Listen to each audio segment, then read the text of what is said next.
Dans ce premier chapitre, nous allons discuter de la définition du terme de suivi.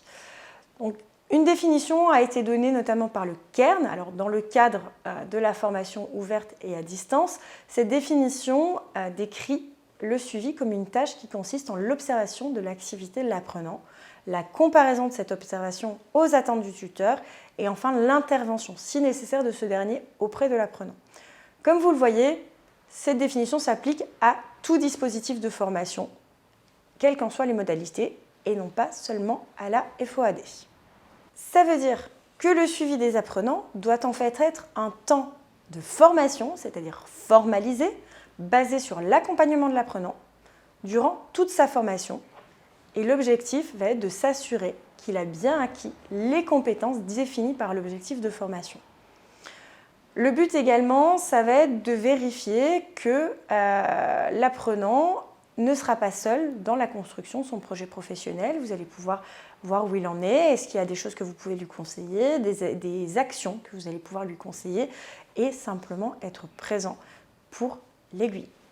Dans ce dernier contexte, cet accompagnement va pouvoir aussi s'effectuer après la formation, soit dans le cadre d'une enquête d'insertion que vous enverrez au bout de quelques mois afin de voir où en est votre apprenant, soit dans le cadre de l'AFEST. Vous vous rappelez, il s'agit de l'action de formation en situation de travail.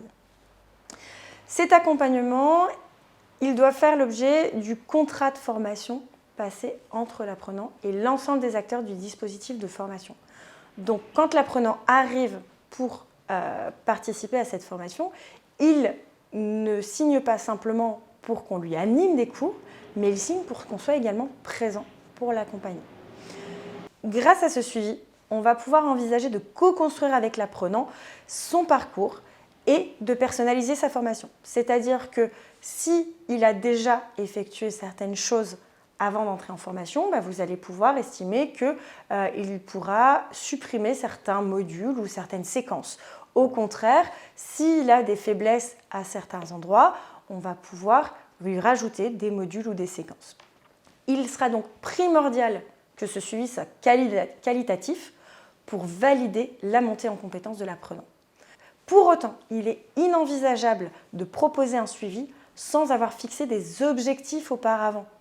C'est-à-dire qu'on ne peut pas regarder si l'apprenant est sur la bonne voie si on ne sait pas où il va arriver. Imaginez-vous en voyage, si vous n'avez pas de destination de fin, comment est-ce que vous arrivez à savoir où vous en êtes sur le trajet? Et c'est donc la même chose. Vous allez donc devoir vous reporter à un référentiel ou au minimum à un programme de formation pour savoir quelles vont être les différentes étapes, les différents jalons que devra franchir l'apprenant. Finalement, il va aussi falloir définir les différents moyens que vous allez devoir mettre en œuvre pour atteindre ces objectifs. Ça aussi, c'est important pour que la planification du suivi corresponde à l'élaboration du programme.